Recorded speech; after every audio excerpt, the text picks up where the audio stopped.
Good morning on the West Coast. Good afternoon on the East. And welcome to The Buzz. This is Studio W, The Buzz, your global radio network. We circle this thing 24 hours a day, 7 days a week, with some of the finest programs you can find anywhere around the world.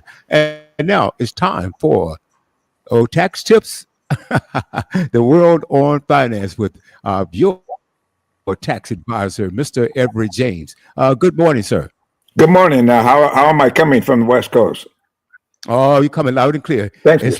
It's just like you were next door. Yes. Okay. All right, Eb. I'm sure you got a lot to discuss today, but I've got a quick question. The Yes. audience has been asking. When it comes to these tariffs, who pays the tariffs? Are they foreign countries? Are the importers? I mean, the exporters paying the tariffs, or are the importers that's coming in, the goods that's coming in? Do the importers here pay the tariffs and pass them on to the consumer? Mhm. Okay, that's an excellent question, and I will provide information from the authorities at next week's program. All right, sounds great. I'll step aside. Thank you so much, Mr. Brown, and welcome, listening audience. This is Everett James, your trusty tax reporter from the West Coast, and broadcasting every Wednesday. As the owner of the station, the podcast station, has just pointed out, but we come on again at 10 a.m. on the West Coast, and on the East Coast it's 1 p.m. We're here, not only for your edification and education, but we're also here to provide individualized responses to questions that you may have. So please feel free to contact me, Ev James, that's EV, James, at 951-522-9877. And the email is evjtax1@gmail.com. I'll be glad to repeat those phone numbers before the end of this hour. To begin with, let us first mention that the government is open, but let's face it, folks, from the government shutdown date, reaching 43 days, eclipsing the previous record of 35 days. Even though things are open, they're only open temporarily. And so do not get comfortable. The deal that was made will fund the government until the end of January.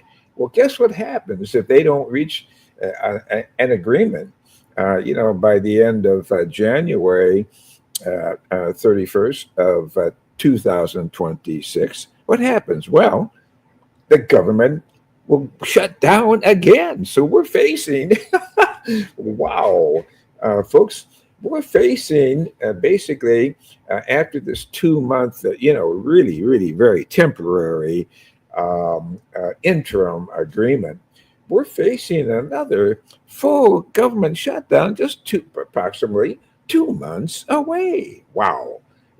How's that for government, I should say, legislative efficiency? Something needs to be changed in that arrangement. This has been, our government has been shut down too many times, and it looks as though we may be facing a longer shutdown if a more permanent agreement for the fiscal year coming up, 2026, is not reached by January 31st of this coming year, 2026.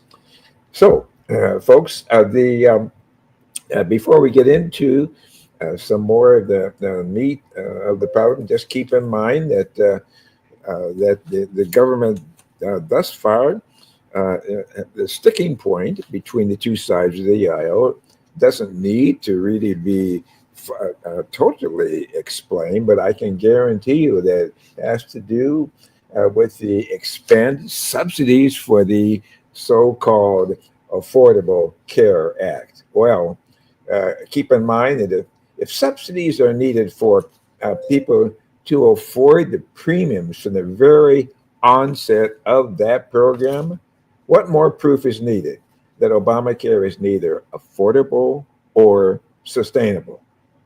Okay, folks, with that, I do want to just take a few steps aside here and promote a local baseball team for 9 and 10-year-olds that I've been mentioning over the past few weeks. It's called the Riverside United Baseball Club. Well, these are for these young 9 and 10-year-old kids have been playing so well that they've received a number of invitations, and they just got notice just recently that they have been invited to participate out of state at another tournament in Arizona. This will be the second time that they've been invited to the tournament out of state.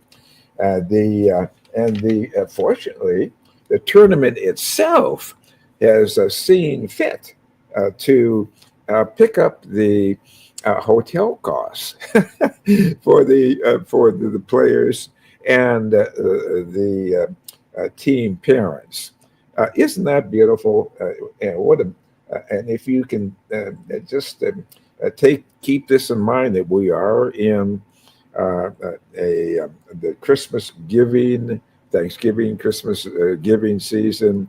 What a beautiful way to show your love for making it possible for economically deprived young people to get an early start in life, which will fulfill their vocational um, desires and dreams when you come right down to it, not to mention the dreams of their parents. What if you were in a similar position, if you had a son or daughter for that matter, who was participating and could not, or was being currently on the sidelines because the existing finances just simply would not fund the costs. So I'm this reporter is asking you please to consider during this Christmas season of giving of some kind of a either financial contribution or in-kind donation. Folks, and there's lots of ways to help the team. If cash is not available from your pockets, keep in mind that the team would be so appreciative of some in-kind donations, such as matching team cleats, matching team matching helmets, team jerseys, and batting gloves. So they're also hoping to get the team matching equipment bags. Uh, so please step forward and help us. And in order to do that, you can call Cicely and Jason Wooten, Wooten. I hope I'm pronouncing that Cicely correct, but it's spelled Cecily. Cicely, and she handles a lot of the administrative activities. Her phone number, please take it down, 951-534-3838.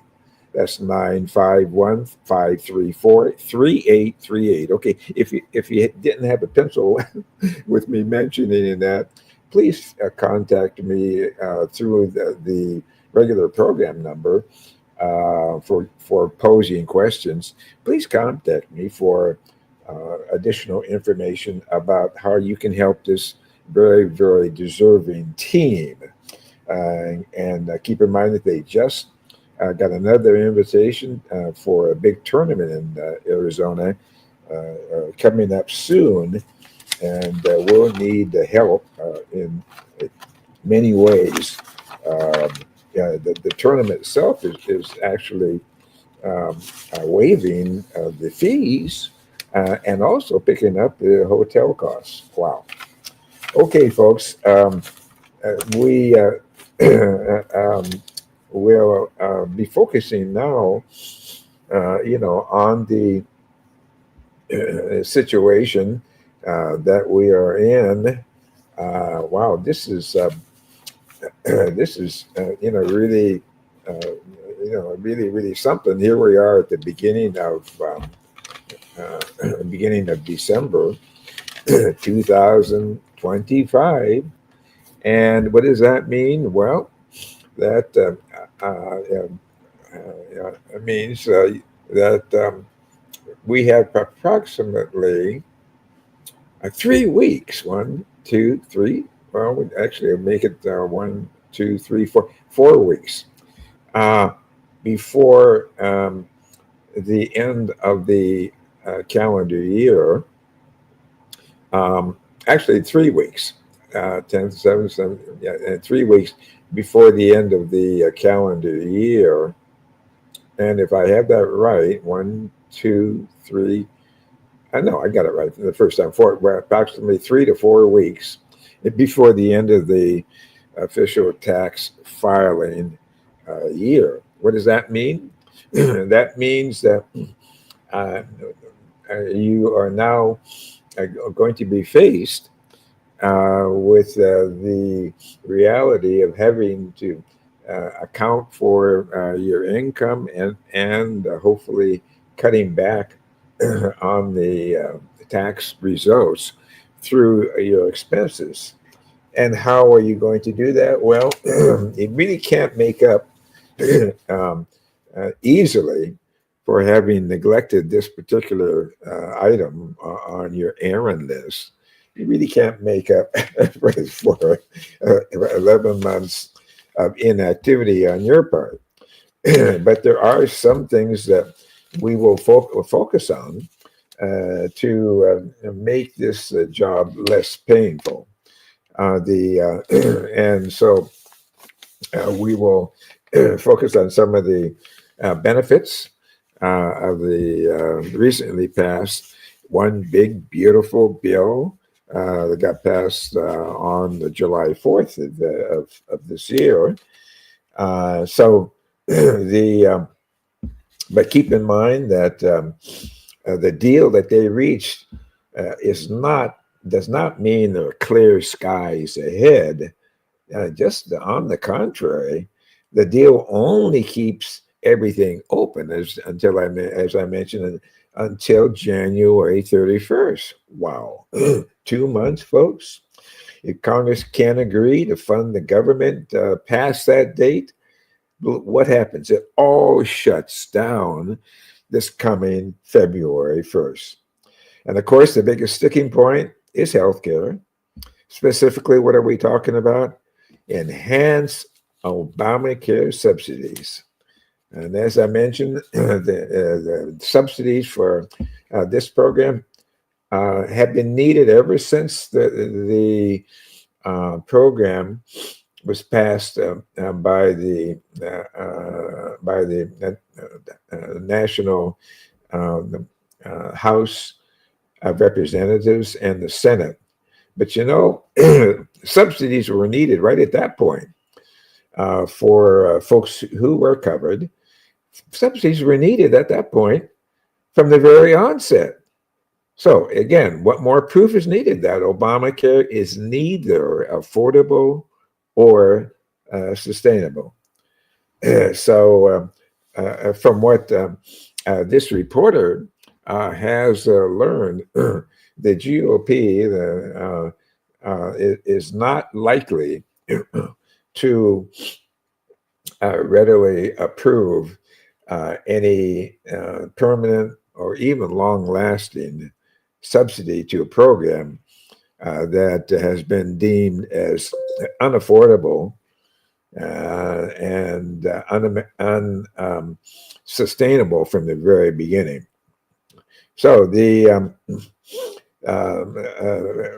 biggest sticking point again is the healthcare issue, um, that the subsidies that have been temporarily approved to last until the end of this year. They approved by both sides of the aisle to last until December 31st of 2025. Well, the that may we may reach that date at the end of this month, in which they really can't come to any kind of an agreement. The And then we're looking at a sizable group of people who have been buying this health insurance through the marketplace, and they are going to be facing premiums essentially that are totally unmanageable. The All of those improvements and extensions of subsidies had been will cease, and fewer people will actually qualify for the premium tax credit. Now, the premium tax credit has is provided for folks with modified adjusted gross incomes ranging from 100% to 400% of the poverty level. The For the period 2021 through the end of this year, 2025, some folks with higher modified AGIs also qualify, and the credit is higher for many individuals. So, beginning in 2026, unless Congress takes action, the rules revert to those that were in place for pre-2021 years, so that only people with modified AGIs between 100% and 400% of the poverty level can actually claim that premium tax credit. The Prior to 2021, that tax credit was available to people, as I mentioned, who fell within that the modified adjusted gross income range. And of course, so beginning in 2026, unless Congress takes action, beginning in 2026, which is only coming up in 3 to 4 weeks, the rules revert to those rules that were in place for 4 years prior to 2021 years. So folks, the only people, the rules revert. So only people that have that modified adjusted gross income between 100% and 400% of the poverty level can claim the premium tax credit. And since that range, you have to fit into that range to get the premium tax credit. Please contact your tax advisors and plan for this event to get your income down, if that's necessary, to fall between 100% and 400% of the poverty level. So most people who qualify for the premium tax credit generally opt to have the credit placed in advance directly to the health insurance company, and that allows them to lower their monthly premium payment. A lot of individuals who are now looking for 2026 coverage are getting sticker shock when they go online and see that they either no longer qualify for the premium tax credit, or the credit amount is lower, substantially lower. That makes their 2026 monthly insurance premium much higher than they expected, and in many cases, just plain unaffordable. This will lead to more uninsured people in the United States. A lot of congressional Democrats want that expansion made permanent. That's one of the primary reasons the shutdown continued for as long as it did.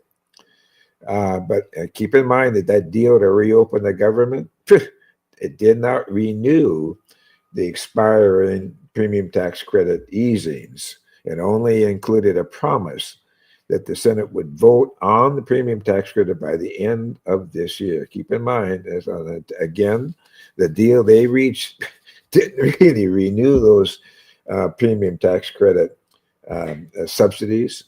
All it did, it just included a promise that they would vote on this thing by the end of this year. So, what will happen now? The ball is pretty much in President Trump's court. Although permanent extension of those expansions is now likely this to be off the table, there are moderate Republicans in the House and Senate who would support a deal to temporarily extend them, especially if any pact comes with additional changes. For example, a bipartisan House bill would extend those enhancements for another 2 years and make some other changes. And so Trump is asking Republican lawmakers to quickly revamp the Obamacare subsidies, which is not likely to happen. At the same time, he's saying he would be open to temporarily extending the expiring premium tax credit expansion subject to certain conditions. So it's some of the pundits think it's more likely than not that Congress will wind up renewing some of those premium tax credit extensions, maybe for a year or two. That would at least avert a second government shutdown. But as they say, if the bipartisan deal cannot be reached on that premium tax credit issue, if it cannot be reached before January 31st of next year, then all bets are off. And speaking about premiums and taxable benefit plans, folks, look at your health flexible spending account.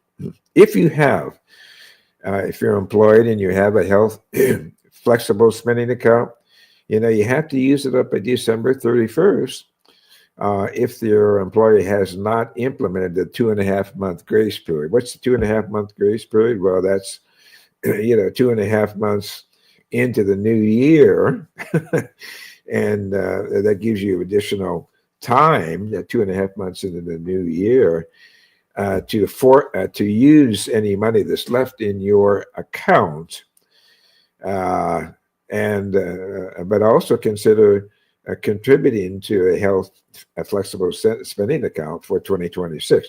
You can put into a flexible spending account up to $3,400 during the year, and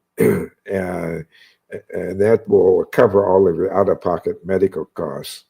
Amounts that you contribute to a flexible spending account, they escape federal income tax and payroll tax. Again, if you do set up that flexible spending account, you don't have to deal with not subject to federal income tax and payroll tax.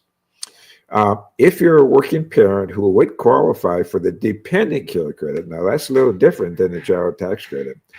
But if you might qualify for the dependent care credit, that's generally folks and single and married who do have dependents, legitimate child tax care credit dependents. If you do have dependents and you're working, see if your employer offers a dependent care benefit option, a flexible spending account, a benefit option that you could fund with pre-tax wages. Beginning next year in 2026, working parents can put up to $7,500 in a dependent care flexible spending account. the limitation for this type of spending account for this year, 2025, is $5,000. So it jumps up to jumps up to $3,400 for 2026. The So that's I'm sorry. Let me correct the 2025 limitation was $25,000. It's $5,000 for 2025. In 2026, it has been increased from $5,000 up to $7,500. It was increased another $2,500. So, folks, don't expect to get a tariff stimulus check from the federal government. You know, I think President Trump has been floating the idea of a $2,000 tariff refund check or dividend check. He says that upper income taxpayers will not get that money. But, Trump can't do that alone. Congress has to enact legislation, for that kind of a dividend. And also the Supreme Court now is also grappling with the legality even of the underlying tariffs. Some lawmakers and economists have legitimate concerns about whether any such payments could even possibly lead to an increase in inflation. But some states with surpluses, they're doing well. They are doling out money to their residents. For example, in Georgia, residents who filed state income tax returns are getting $250 to $500 of a dividend check. And in Virginia, folks who are Virginia residents, it is reported have received up to $200. It's not a huge amount, but it is something.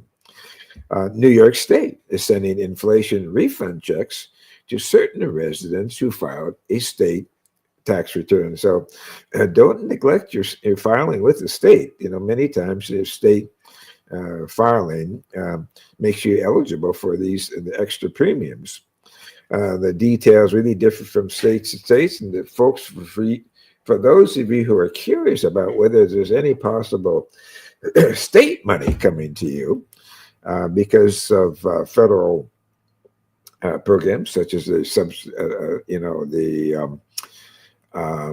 tariff programs, go to your email and type in www.kiplinger.com/taxes/state-stimulus checks for more information on these programs.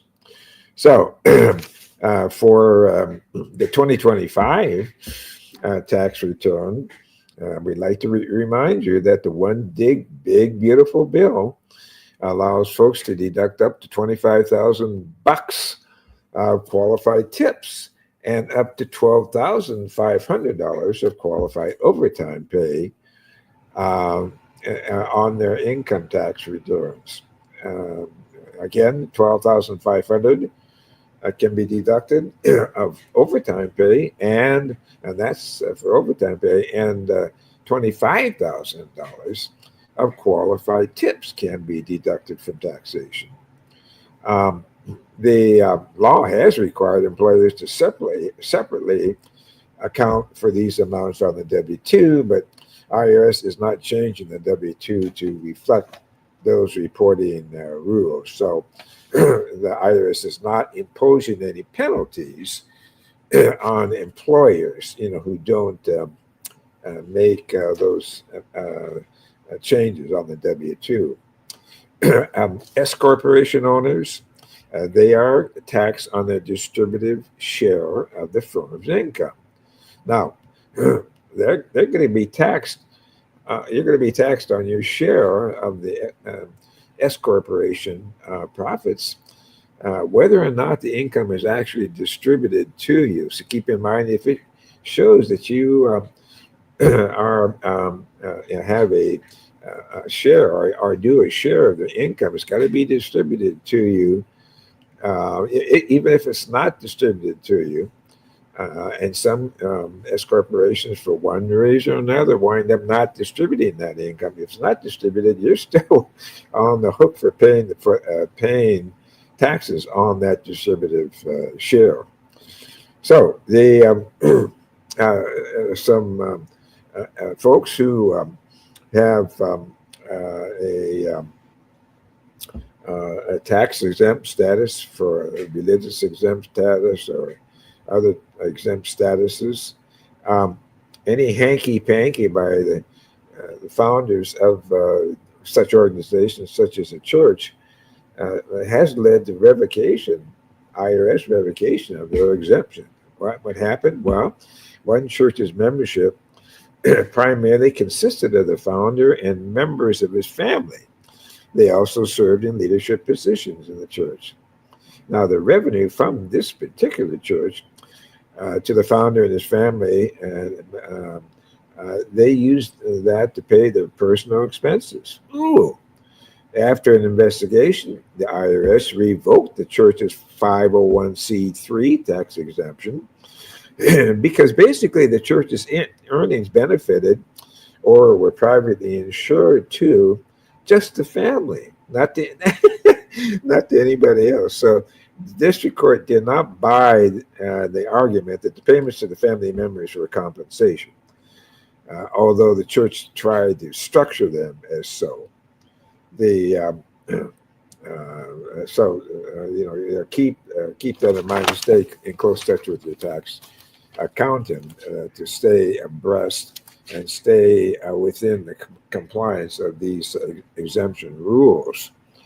The folks who have jobs, the key limitations on retirement plans and accounts are rising in 2026.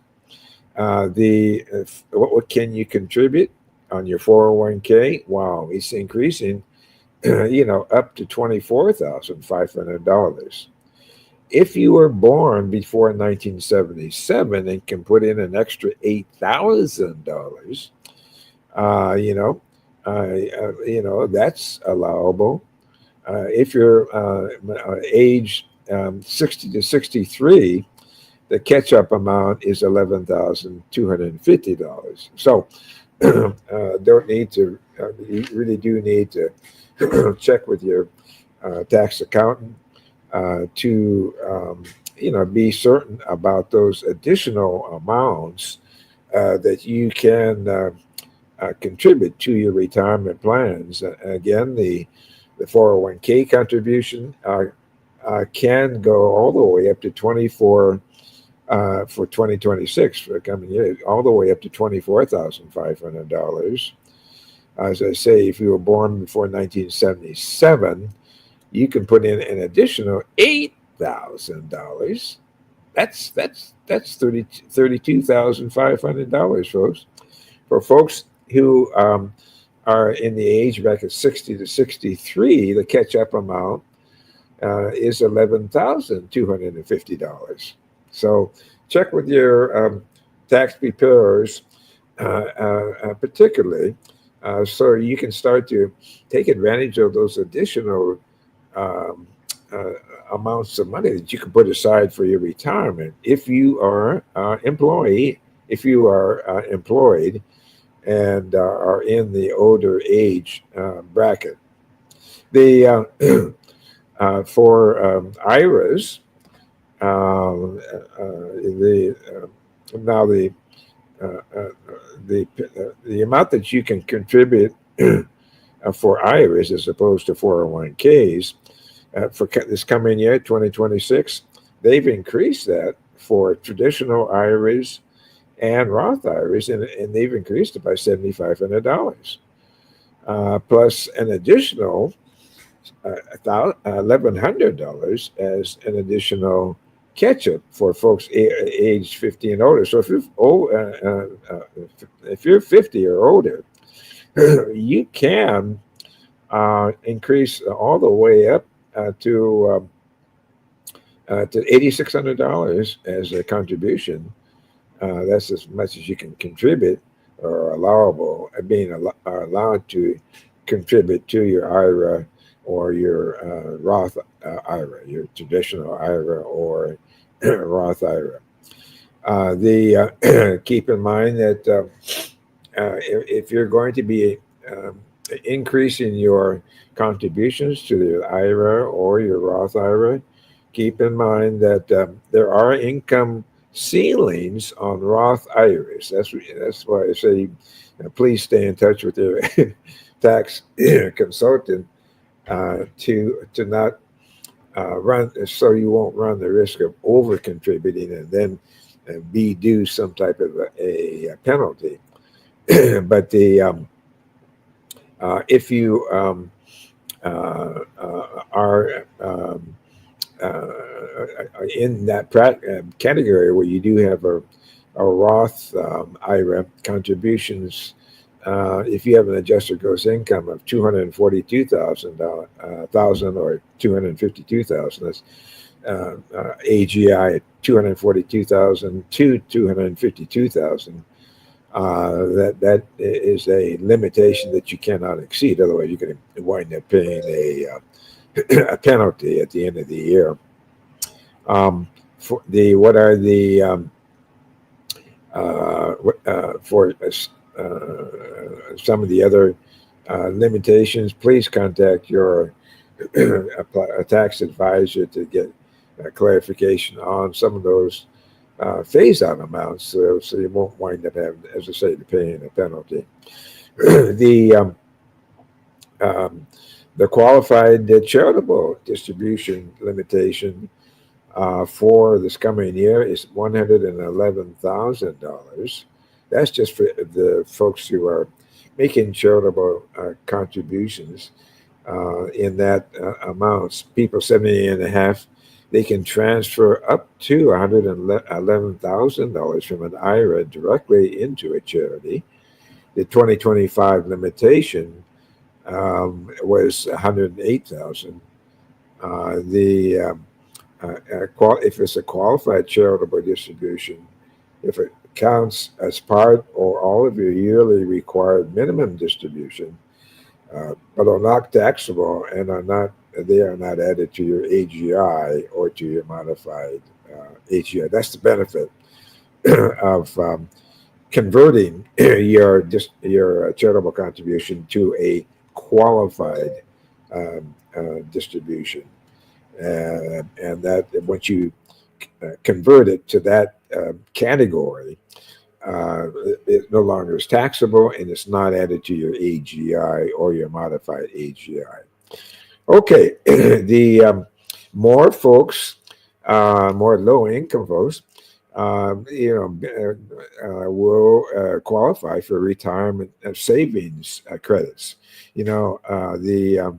The break right now is for certain individuals who put money in an IRA or into a 401k or 403b, SEP, or similar retirement plans. Now, the maximum savers credit of $2,000 for joint filers and $1,000 for others is limited at 50%, 20%, or 10% of retirement contributions, depending on your AGI. So that really gets a little hairy. And I would definitely work closely with your tax consultant so you don't get tripped up because of all kinds of limitations. My goodness, for 2026, per the One Big Beautiful bill, phases out at AGI is over $40,000, $40,250 for single folks, over $60,375 for heads of households, and $80,500 for married couples. Anyway, check with your tax accountant closely on those qualifying limitations. Well, it looks like IRS is ending their program that you may have heard about, direct file. Well, this program was first piloted in 2024. It really has not lasted that long, but it got expanded in 2025. and let eligible individuals opt in and get IRS's help. Um, so the 140,000 folks, just over 140,000, actually 140,803 filers use direct file to file their 2023 tax returns. And 296,000 and change filers use it for the 2024 tax returns. Users generally gave the direct file good reviews, but IRS is suspending it and saying that it's just too expensive and also too few filers actually used that direct file option. So one thing is for sure, putting an end to direct file would certainly benefit a lot of tax software firms, probably including yours truly.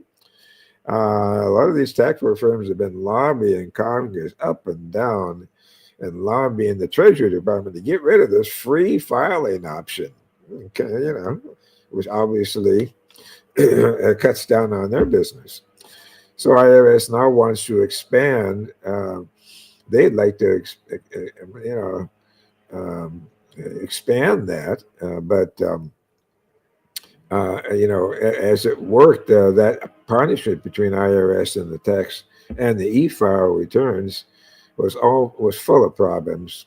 They claim the usage of that free filing program is dismal, and there's been even some instances of deceptive practices by some tax preparation companies.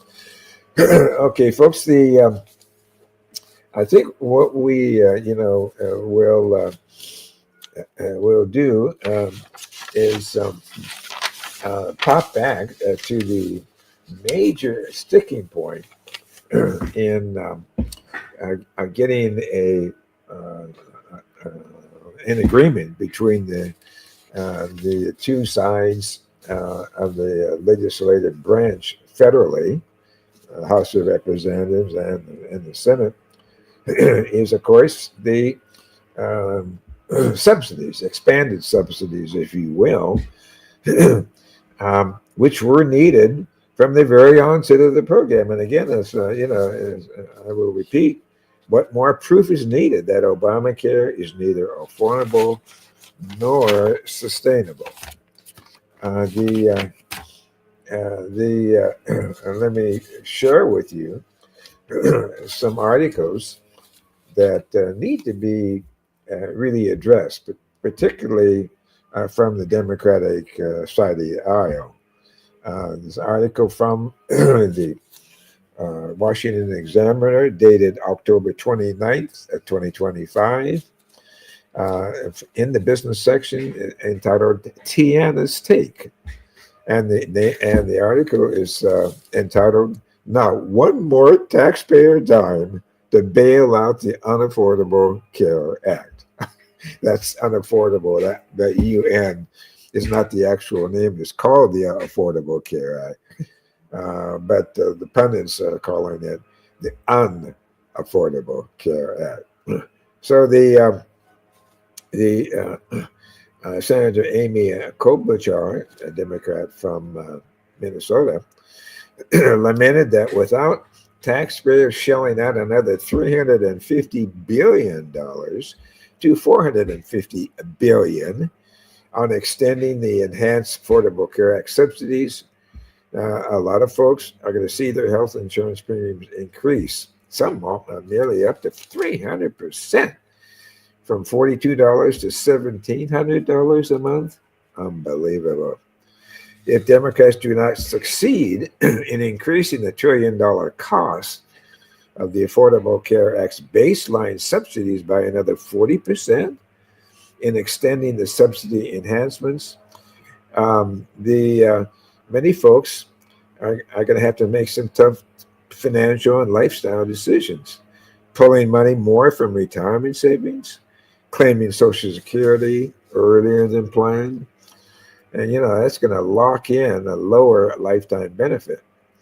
and put off a lot of medical care, particularly non-mandatory medical care, and certainly, of course, for retirees traveling less. So, if folks, if folks, will react as we expect, um, a lot of Americans are saying that they cannot budge a single inch on extending that Enhanced Affordable Care Act subsidy, which Biden originally intended to expire and agreed that those that expanded subsidies would end by 2022. Well, what happens? Now we're facing the end of 2025. After giving in to that enhanced subsidies, and now the one side of the aisle is demanding that even the expiration be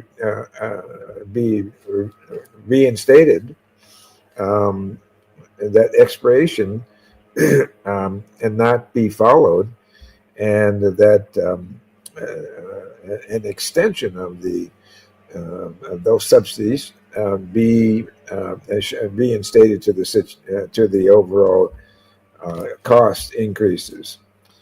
Now, keep in mind that the previous administration's Enhanced Affordable Care Act subsidies expanded eligibility to include illegal immigrants in American households earning between 400 and, as I mentioned, between um, 100 and 400% of the federal poverty level. And, that's almost $129,000 each year to more than $500,000. Only 7% of the public receives Affordable Care Act subsidies at all, and the overwhelming majority of the benefits of the enhanced subsidies goes to those middle class and wealthy earners. Are we going to continue to subsidize folks who are in the middle class and wealthy for despite the fact that we're not able, basically, the federal budget is not able to afford the subsidy at all? Should the enhanced subsidies expire, the premiums paid by households at the federal poverty level annually, 32,150 for a family of four. That premium of 32 grand, just over 32 grand, will rise from zero to about 2% of their monthly income, about $55 a month. For a family of four earning more than four times the federal poverty level, or at least 160,000 each year, losing the enhanced subsidies would increase payments by nearly 3 grand per year, or five times as much for the family living at the poverty level. So this battle will continue. Let's hope they get it resolved, which will hopefully keep the government open. And by the way, I think that it's a good time to just remind folks that our political leaders have really gone astray by really perpetrating a lot of claims that just are not true. And as a result of some of those claims, Social Security and Medicare um, are not even being considered for negotiation. The as President Trump in Congress fumbled through and got his one big beautiful bill passed, many people have been ignoring the elephant in the room. Social Security and Medicare are already heading into depletion. The funds are not in immediate danger, but according to the annual report of the fund's board of trustee, the Old Age and Survivors Insurance Trust Fund, the key part of Social Security, that can pay 100% of benefits only at the current level of funding, only until 2033. Where are we now? 7 years off. And the year after that, the funds reserve will become depleted and Social Security funds will be depleted, and they'll only be able to pay 77% of scheduled benefits. It's similar for the Hospital Insurance Trust Fund or Medicare Part A that pays for inpatient hospital care. It can also pay 100% of benefits only until 2033. Only, additional approximately 7 years off. And then after 2033, it's only going to be able to pay only 89% of the bills. Even worse, the depletion date has moved up 3 years from 2036 in last year's report to 2033 now. So many folks are calling the ignoring of the funding issue and the requirement for changing the rules for qualifying for these benefit programs. It's just totally irresponsible. There's no money to give even greater benefits to many people, including public employee workers, without real reform. Social Security is like a family paying off credit cards by going on a New Year's vacation cruise. A crash is inevitable under those circumstances. Now, in California, the only representative to oppose the so-called Social Security Fairness Act was Republican Tom McClintock. All the others in the California legislature voted to pour gasoline onto the fire, including Republicans like Republican King Calvert and Young Kim. In a free society, individuals are best equipped to provide for their own retirement savings with charities, congregations, family, friends, and other voluntary sources, not forced government redistribution. Uh, Falling short of this ideal, government intervention should aim to alleviate poverty only among the poor seniors, not crowd out private savings. To stabilize the system, some folks recommend replacing government administration of Medicare with empowering consumers to shop for plans. For Social Security, the retirement age should be raised and benefit growth slowed down for higher earners. Unfortunately, such reforms are remaining on what they call the third rail of American politics, meaning if you touch them and you die politically. Americans on the left and right both believe that they can and should have big government welfareism, but not have to pay for it. With reforms stalled, as long as both parties insist on pretending nothing is wrong, Americans should shore up the 401k and other, retirement programs. So this is being hidden and not really being faced up to. And again, if we look at, for example, the California budget, which probably is reflected in a lot of the states' budgets, but the California budget has been cooking the books to hide the deficit. Legislative leaders would have us believe that the 2025 to 2026 budget agreement they forged with Governor Gavin Newsom is noteworthy, even heroic, in responding to financial problems caused by factors beyond their control, particularly President Donald Trump's tariff. So with the government's January 10th the budget being balanced without needing any new solutions, what they're saying. Unfortunately, since January in California, circumstances have changed, and California now faces a significant budget shortfall. The To a modest degree, the baseline costs of key programs, particularly Medi-Cal, which is Medicaid in California, those costs have grown faster than projected. And to a smaller degree, of course, the devastating LA fires have had a negative economic impact and resulted in increased state spending. But unfortunately, this masks the fact that they conjure up the facts. They've been overspending revenues for 3 years now, ever since the government erroneously declared that the state had an almost $100 billion surplus. And that was long before the fires hit Los Angeles and Trump was inaugurated.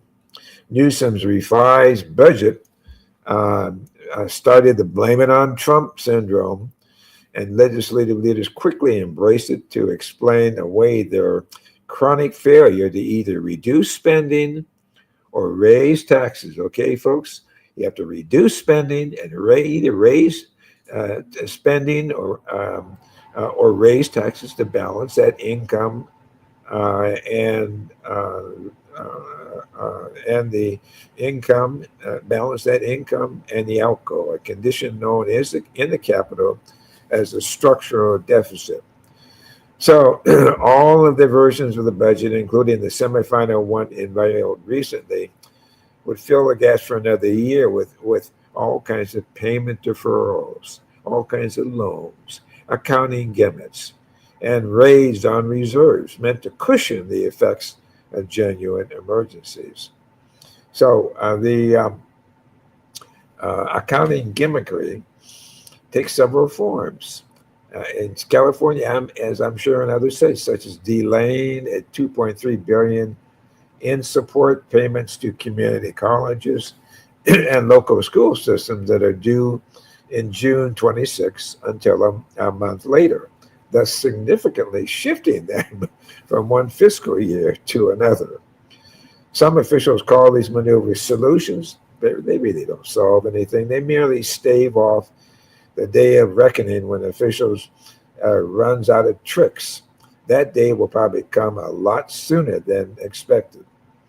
Were a public corporation to cook its books like the state government does in California and other states, its executives could wind up in jail for fraud. For some strange reason, however, California voters and other state voters continue to tolerate the chronic fiscal malpractice. So, folks, this malpractice will continue to go on. And begging the question, why should Social Security, Medicare, be off the table for negotiations? If you follow policy debates long enough, thoughts, arguments that you never hear can become key components of the party's platforms. And now, to be fair, the GOP's well-intentioned engagement in overall debt ceiling dispute is limited by a short time Congress has to raise all the limits, all but ruling out credible reforms of reforming these two programs. But that will take a considerable amount of time and requires bipartisan effort. However, this reality is no reason to believe that the program benefits will never even be touched at all. Facing these two programs, no action from Congress means no money to pay for all the benefits. That means enormous cuts that will hurt the lower income more than anybody else. And so, folks, it looks as though we have reached the end of our long update on the tax breaks and which we should be looking for. Keep in mind that we only have approximately 3 to 4 more weeks before the end of the taxable year. And what we will be doing next week is just focusing on what you can do with the few remaining days to lessen your liability or increase your possible refund. With that, All right. please contact us at 951-522-9877 or evjtax1 at gmail.com or Cicely Tyson for the baseball team at 951-534-3838. Looking forward to seeing you All next right. week. Okay, great job, Ev. Hey, Thank you. thank you guys so much. If you like what Ev has to offer and you find a benefit in the program, why don't you go to our YouTube channel and subscribe? And that is Studio W The Buzz on YouTube, LinkedIn, Facebook. We're also we're available on Alexa. Hey, you can also download our free app, Android or Google rather is Studio W. Apple is Studio W, and the website as usual studiow.buzz. Great job, Ev. Looking forward to Thank seeing you you. next week.